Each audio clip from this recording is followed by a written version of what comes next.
Umabot na sa 40 na mga aftershocks ang naitala ng Philippine Institute of Volcanology and Seismology of PHIVOLCS.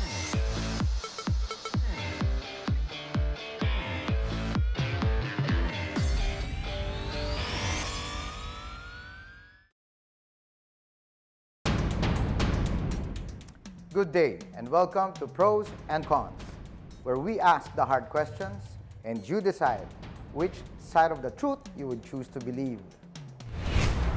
Two major earthquakes shook parts of the country last April. The magnitude 6.1 quake that hit central Luzon and the magnitude 6.5 tremor that rocked eastern Visayas left thousands of Filipinos cautious of the damage and other effects disasters like these may cause in the future. The government has repeatedly assured that it is ready to respond to disasters such as earthquakes, and these recent incidents have put this to the test.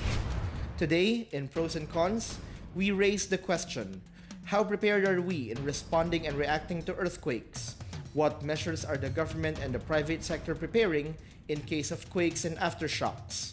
Are we ready for the next big earthquake? I'm Joel C. Egco, your moderator for the day. Two big earthquakes hit the country less than 24 hours apart from each other recently. We saw how the government and the private sector responded to the quakes. But the big question is, what's going to happen next time when the big one hits us? So to answer those questions, we have right now as guests dito po sa Pros and Cons. To my left, we have Director Susana Juanco. Siya po ay sa Office of Civil Defense ng NDRRMC. Tama po ba, ma'am? Tama po. Tama Ito po, po ay under ng Department of National Defense. Yes po ba? po. Opo, Usec. Yeah, because nag-cover ako ng araw ng defense OCD. Pagka may mga ganyang tragedies, talagang diyan kami kumukuha ng mga ano. So, kamusta po ngayon ng OCD? Very busy po. Kasi po, we are doing the response operation. We are leading the response operation para po dun sa dalawang earthquake po na nangyari. So, 24/7 po ngayon bukas yung aming operation center.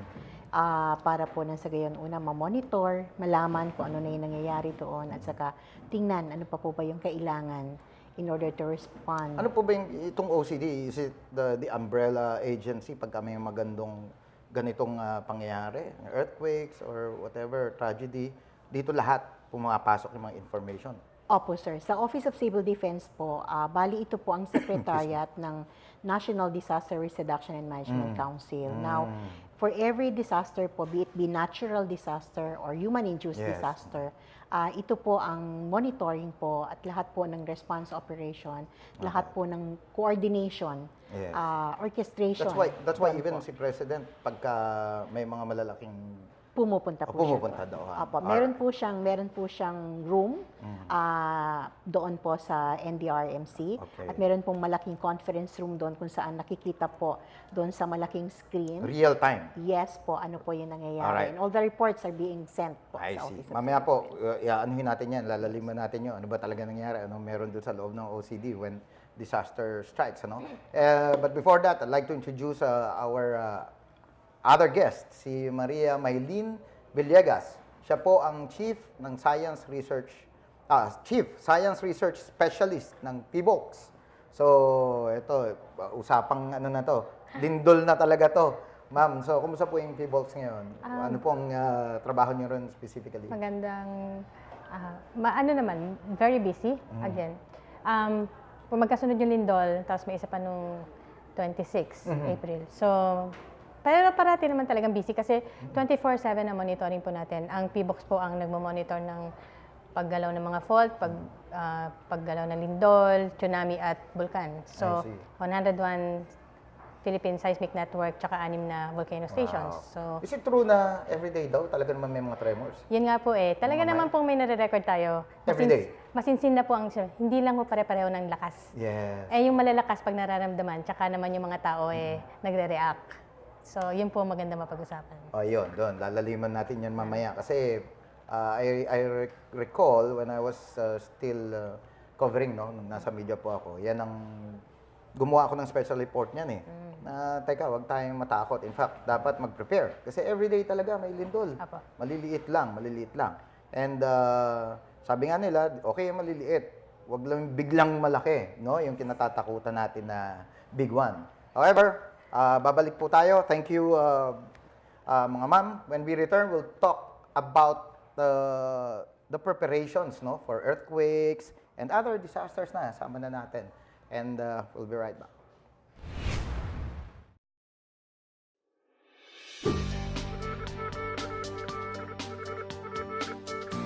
Pilipinas ay nakalatag sa isang malawak na zona na kung tawagin ay Pacific Ring of Fire.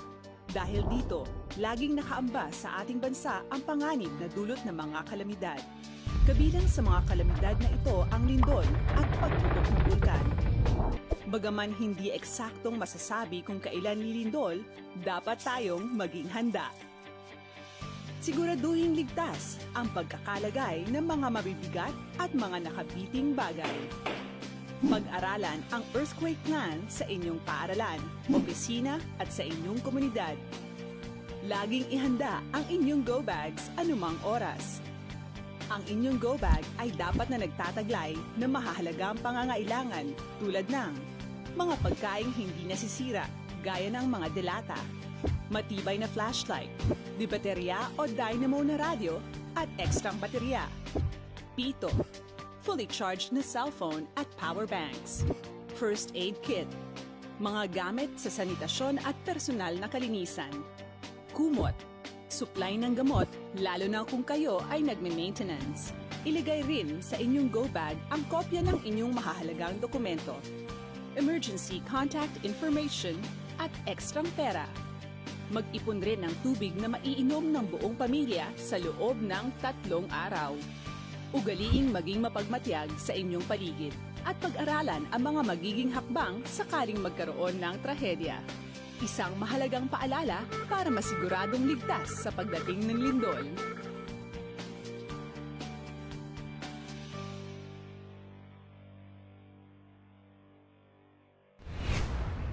We're back on pros and cons. Let's begin today's discussion. Earth-shaking discussion. Earth-shaking discussion. Ma'am, yung kanina, before we paused for a break, nabanggit ko yung about yung big one, yung mga small tremors, no? Malaking bagay ba yun?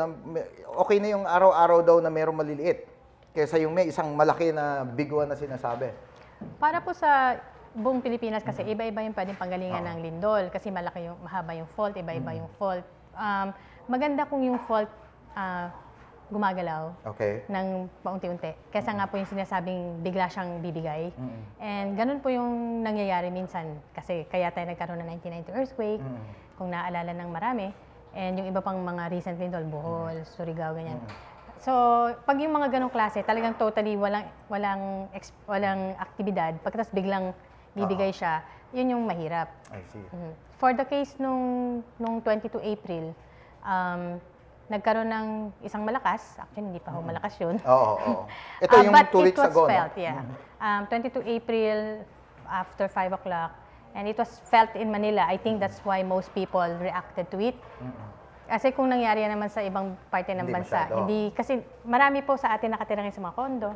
So mas ramdam nila. Ang dapat ma-realize ng mga tao, kapag ka po nasa mas mataas tayo na building, kasi ang building po ay nagsisway. So, medyo ganun ang naramdaman. Itong sinasabing West Valley Fault na ito, hindi gumagalaw ba siya? Hindi rin nga po eh. It's not really, it moved hundreds of years ago, ganyan, na pag-aralan yon. Kaya nga po sinasabi natin na it could move because actually it's ripe and all that. Kasi meron siyang duration. But we don't know exactly when. But base po sa mga pag-aaral ng mga geologists natin, alam natin na capable siya na gumalaw ng say 7.2. Kaya yun yung ating scenario. So 7.2 is really bigger than 6.5 ng Pampanga.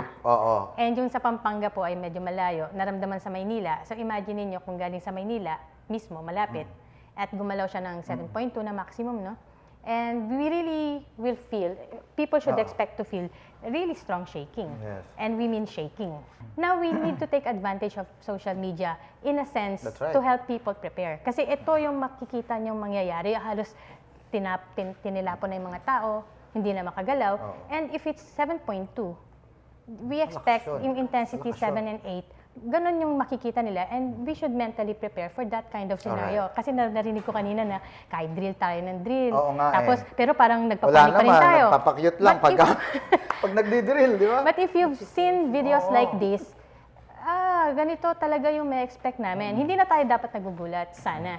But I know it's hard because, it's psychological naman din eh. Now that we know, no, na merong ganyan. In fact, matagal na sinasabi yan na paghandaan natin yung big one na yan. In terms of preparation po, ma'am, ang OCD, ano pong programa ng gobyerno dito? Una po, para po dun sa earthquake, meron po tayong tinatawag na nationwide simultaneous earthquake drill. Ito po ay ginagawa natin every quarter. Actually, it's on the second Thursday of the second month of the Okay, quarter. so that's a regular activity pala. Yes po, Okay. opo. So, lahat po, buong Pilipinas, ginagawa po yung earthquake drill na to. Pero kumukuha po tayo ng isang ceremonial venue na kung saan doon po yung pinakamalaki na gagawin po natin earthquake drill. Now, ano po yung tinitingnan natin sa earthquake drill? Ang unang-una po natin ginagawa is for the people, the entirety of the population to do the duck cover and hold. Duck cover and hold. Yes po, ito po yung kailangan pong gawain during the shaking. Kasi po, lalo na, sabi nga po ni ma'am, magnitude 7.2 earthquake, and then pwedeng intensity 7, 6, 7, or 8. Yes. So talagang hindi ka na makakagalaw, lalo na kung intensity 8. So ang gagawin mo, hindi ka makakatayo. Kung nakatayo ka, matutumba ka. So ganun po yung mangyayari. So ang dapat talagang unang-unang gawin is, aside from not panicking, is mag-duck cover and hold. Duck cover and Yun po hold. talaga. Napansin ko nung itong April 22 earthquake, no? Yung mga tao, alam niyo naman, maraming high-rise ngayon, naglabasan doon sa kalsada. Tama ba yun? Tama naman po yun. Tama yun. Pagkatapos po nating mag-duck cover and hold at nawala na po yung shaking at kaya na nating tumayo o gumalaw o maglakad, kailangan na po na talaga natin lumabas doon po kung saan man tayo nandong istruktura. Because hindi po natin alam kung ano yung structural integrity ng building. Ng building. So kailangan lumabas, lahat po tayo dapat alam natin saan yung ating evacuation area. Automatic po ba yun na pag may gano'n, nagkakaroon talaga ng aftershock? Magnitude like this one, this 6.1, yeah, you can expect. But meron tayong mga lindol na maliliit, like magnitude 4 and ganyan. Hindi naman necessarily lalabas yung mga tao. Okay. Pag naramdaman yung nagyanig, yeah, we can do the cover and hold. Pero hindi lahat po kailangan lalabas agad. Except when you really see, like, malyanig, and nakita nyo po yung mga nagbagsakan na yung mga ganyan. Yan. Obviously, that's a very big earthquake, very strong earthquake. And that's the time that you have to move out and, wait for a while. One important question that we have to answer is, yung mga building sa atin dito, puro high-rise nga. Sasabi ko, pakaraming kababayan natin, nakatira talaga ngayon. Condo. Mga condo, nagsusulputan ngayon, no? Imaginein mo, yung sa Pampanga, di ba, yung maliit na, Yung maliit four-story na, building. ang baba lang na building ng supermarket, nag-collapse siya. So, yung mga building ba natin dito, are they, ang tawag dito, totoo ba yun? May mga bearing na daw yan sa ilalim? That's design ng engineers. As far as I know, talking to engineers, a lot of engineers, may specific design naman ang bawat building when they're done. And if it's properly designed, wala naman tayo dapat problema. So, dun sa case po ng mga nagko-collapse na ganyan, ang always tini-check din nila is, sa lugar na yan, lahat ba ng katabi nag-collapse o hindi? Which means very strong talaga. Yes, Pero may certain design kasi ang building na hindi siya dapat babagsak habang lumilindol. Okay. Dapat po kaya niyang ma-withstand ang strong shaking. It could actually suffer damages. But kung yan ay Totally sumabay, collapse. may something. So, yung So, sa yeah. engineering na nung Engineering building na po yan, yes. may problema. Meron tayong proposal na Department Of Disaster Resilience. So, Opo. ano mangyayari sa OCD once na Base po doon sa proposal po doon, yung OCD po, siya na po yung magiging Department of Disaster Resilience. Okay. Opo. Oo. So, hindi pa po natin alam kung matutuloy po ba siya kasi di ba po nagkaroon po ng... Still pending in Congress po ba yan? Sa Congress po noon, nagkaroon na po siya ng... natapos na po yung reading, nasa Senate na po siya. Okay. Kaya lang po na nagkaroon po ng... ano man tawag doon, break, pahinga. So, yun po. Nag-recess, Nag-recess. So, yun, hindi pa po natin alam kung ano po yung magiging estado po ng ating bill, yung So, Department of that's been Disaster passed in the lower house? Yes po. Okay. Opo. Third and final reading na supposedly, Opo, I yung third assume. po. Opo. Kaya lang po, kailangan din po kailangan sa Senate, di po. Tapos kung hindi man po sila parehas, pwede magkaroon ng Anong bycam. mababago dyan? Sa powers ng OC, pagka DDR na siya? Pagka po, mas malaki po ang kanya pong kapangyarihan, ang kanyang power, kasi isa na po siyang departamento. Hindi po katulad ng Office of Civil Defense, na isa siya sa bureau ng DND. Yes. Opo, ito po, isa na siyang malaki. So, ibig sabihin po nun, mas dadami yung tao na siyang mag-focus on disaster risk reduction and management. Ibig sabihin, mas marami na rin yung mga magagawa kasi 'di ba po mas maraming taong magtutulong-tulong, mas malaki at mas malaki na yung power niya over sa lahat po ng pagdating sa DRRM. When we return, we'll check out what social media is saying about today's issue. Don't go away.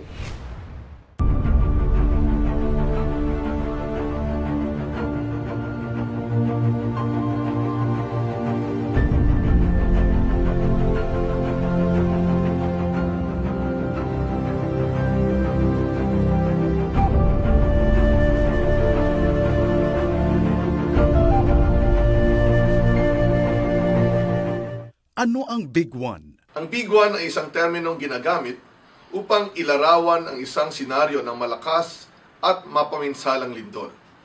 Sa Greater Metro Manila, ang Big One ay isang magnitude 7.2 na lindol na nagmumula sa West Valley Fault na may habang 100 kilometro. Ang West Valley Fault ay tumatahak sa ilang bahagi ng mga lalawigan ng Bulacan, Rizal, Cavite at Laguna at ng National Capital Region, Quezon City, Marikina City, Pasig City, Makati City, Taguig City, and Muntinlupa City. Batay sa ginawang pag-aaral, ang buong Metro Manila kasama na ang ilang bahagi ng Bulacan, Rizal, Cavite at Laguna ay makararamdam ng intensity 8 na lindol. Dahil sa tindi ng lakas ng pagyanig, ito ay lubhang mapaminsala. Noong 1990 magnitude 7.8 Luzon earthquake, ilang bahagi ng Northern Luzon ay nakaranas ng intensity 8 na pagyanig na nagdulot ng pagkasira ng maraming gusali at malawakang liquefaction at landslide. Ang lakas ng lindol ay nilalarawan sa pamamagitan ng magnitude at intensity. Ang magnitude ay sukat ng enerhiya ng lindol na nagmumula sa pinanggalingan nito sa ilalim ng lupa o focus. Ang intensity ay ang lakas ng lindol batay sa epekto nito sa mga tao, mga bagay, kapaligiran at mga estruktura sa paligid. Batay sa lawak at pinsala, ang ilan sa mga maaaring epekto ng magnitude 7.2 na lindol sa Metro Manila ay ang mga sumusunod. Pagkasira at maaaring pagguho ng mga gusali, kabahayan at iba pang estruktura sa tinatayang malawak na lugar sa kabuuang Metro Manila. Ayon sa pag-aaral, tinatayang nasa 31,000 na bilang ng mga tao ang pinangangambahang maaaring mamatay, habang 14,000 naman ang malubhang masasaktan. Higit sa lahat, ang epekto nito sa ekonomiya ay aabot sa mahigit na 2 trilyon. Tandaan, hindi lang sa Greater Metro Manila maaaring magkaroon ng The Big One. Posible ring mangyari ito sa ibang bahagi ng Pilipinas dahil sa mga active faults at trenches na makapagdudulot ng malakas na lindol. Kailangan nating paghandaan ng malalakas na lindol. Sumali sa mga programa na nagpapataas ng kaalaman tungkol sa paghahanda ng pamilya at ng komunidad. Siguraduhing matibay ang inyong mga bahay at gusali. Alamin ang tamang pagresponde kapag lumilindol. Ang duck, cover, and hold. Maghanda ng emergency supply kit at sumali sa mga earthquake drill.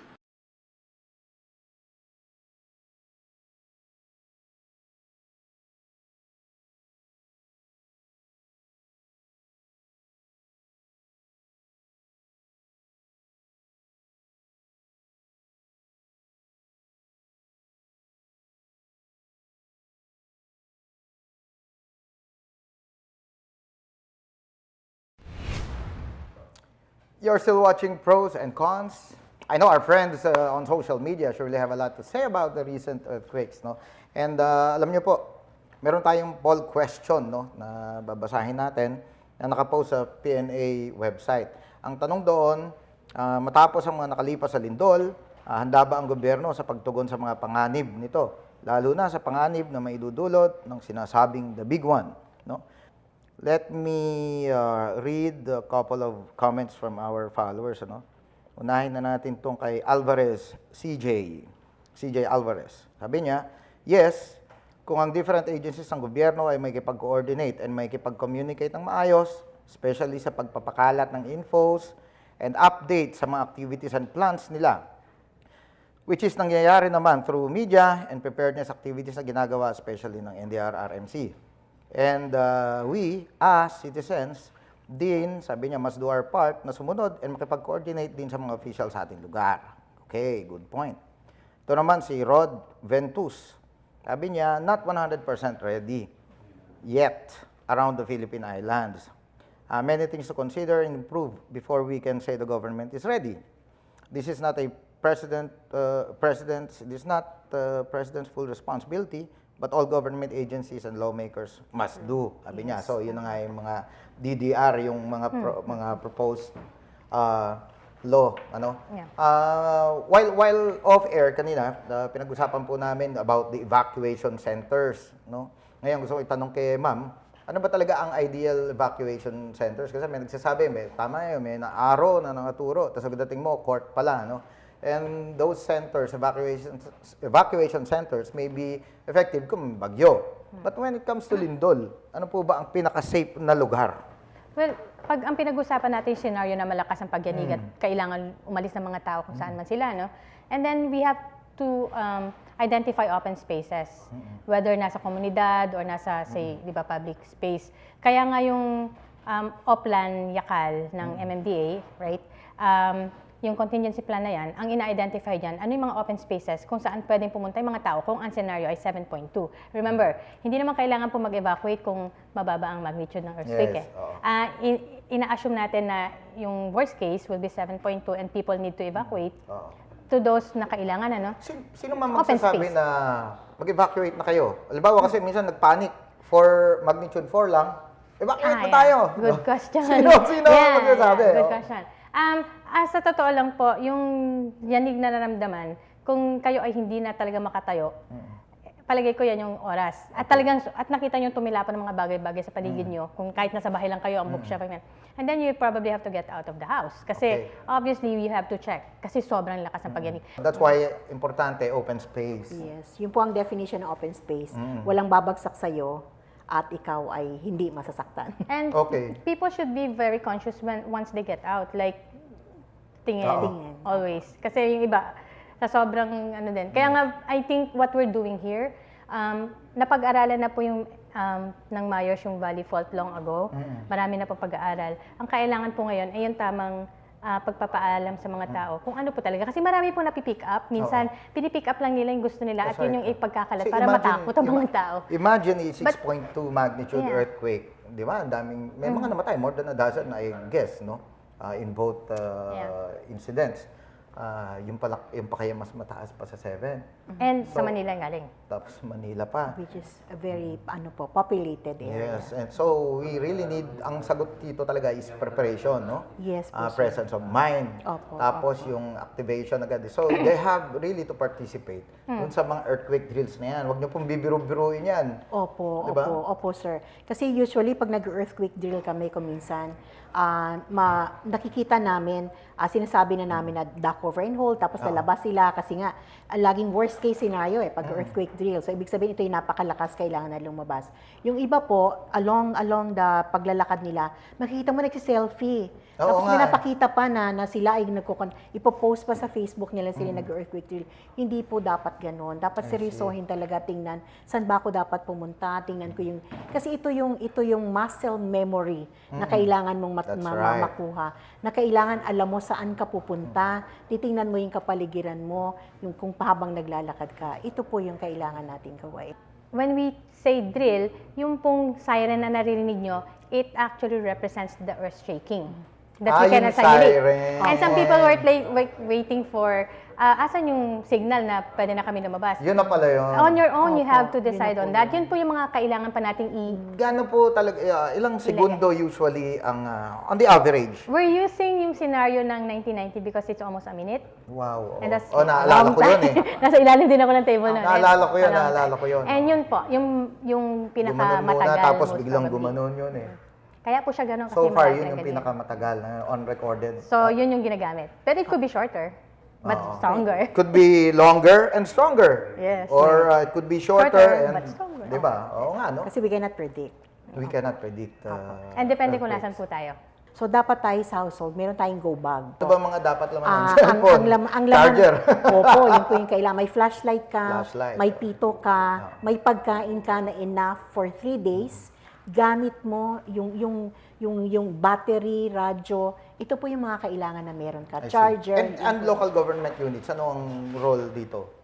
Ang local government units po natin, ginagawa, kasi po, bawat local government units, meron pong Disaster Risk Reduction Management Office. Ito po yung kasama po doon. Okay, tama So pala. ito pong Disaster Risk Reduction Management Officer natin at the local level, the same din po yung kanilang ginagawa. Meron po tayong advocacy, training na ginagawa para po nasa gayon malaman ng mga tao anong dapat gawin. And yung pong go bag, kasama po yung sa tinuturo.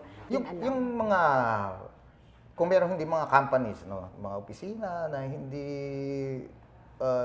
ini-implement yung earthquake drills, may mga sanctions ba yung mga yan? Ang kagandahan po ngayon, sir, because po lumakas na, naging malawak yung ating awareness pagdating dito. Ang dami na pong pumupunta. Dati po kami yung pumupunta, kumakatok sa mga private companies and institution. Ngayon po, kagandahan, sila na po ngayon na pumupunta. Ang dami na pong request sa amin. Nagre-request ng training, paano bang gagawin. Nagre-request ng drill para sa kanilang lugar. So, marami na po ngayon. Pati po malalaking kumpanya, even the subdivisions na malalaki, pumupunta na po ngayon sa OCD. And we're doing it. Kaya po, sana po lahat din pumunta na at tumulong. Not only going to the OCD, but to their local government units. We need to make sure na this is something na continuous and tuloy-tuloy. We need to develop a generation of Filipinos na ready na and mentally prepared, psychologically prepared na. Culture of physically. readiness. Culture of readiness. That's important. Culture of readiness. Kasi ngayon po, Hindi pwede complacent. Kailangan vigilant ka, laging katulad niyan, may nangyari, ayan na naman po, ang daming request, ang daming ganyan. And so, sana po ay, kung matagal na po natin siyang ginagawa, and then mas makikita po natin na magagamit natin yung tutunan sana natin kung sineseryoso natin. And we also have this. Yeah. Sige po, ano yun? Ano Sa ba yun? download po natin, yung kit and everything, and checklist. Yeah, so it's family because we really would like to Community and encourage. Family Earthquake Safety Guide. Yes. I see. We start with the community, and then, kasi kung prepared ang community, and then the government will be more ready to Earthquake Safety Guide. mag-respond dun sa mas kailangan na.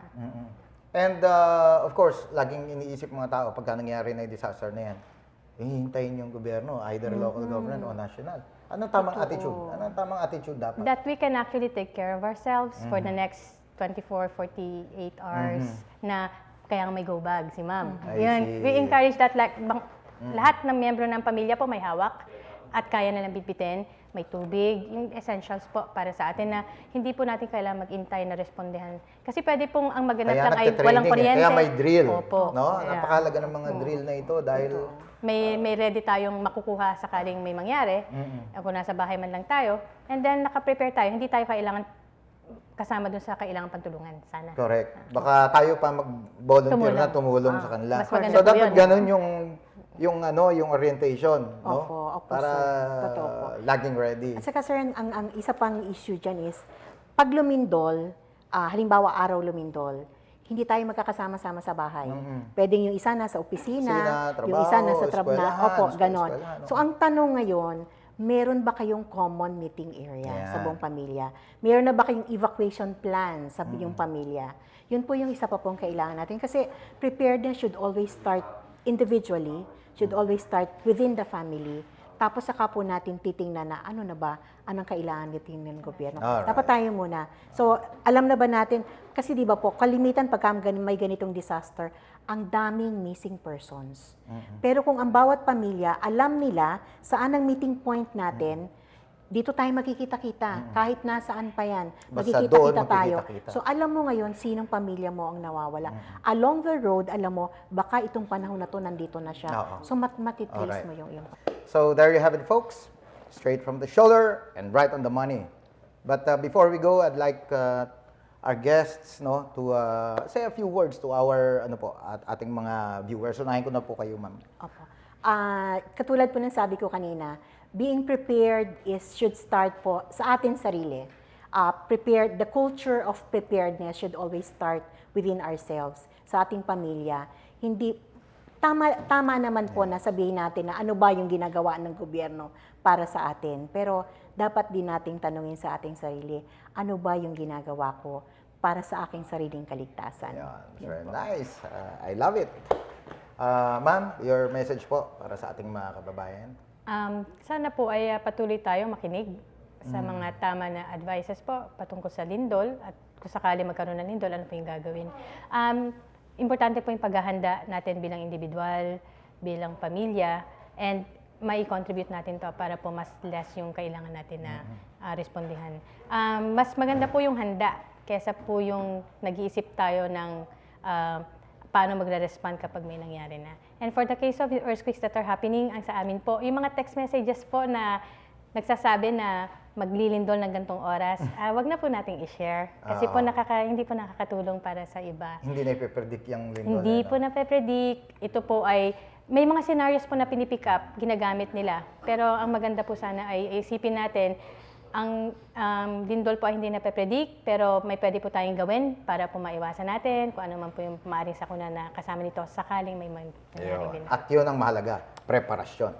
Thank you, Director Susana, Juanco, and Ma'am Mylene Villegas of PHIVOLCS. No? We appreciate your being here on the show. And Salamat sa mga darating na panahon, imbitahan po uli namin kayo. Pero wag naman sana dahil may nangyaring sakuna. Wag kundi preparation lang naman. Yes po. No? So that we continue to educate and inform the people about the preparations that should be done. Salamat din po. Thank you. Tune in again next week as we discuss another hot issue. For your comments, suggestions, and questions, visit our Facebook page and the PNA website. You may be for or against, you may agree or disagree. In the end, we're all Filipinos working towards the same goals. Will you choose what's right, or will you stay on your side of the truth?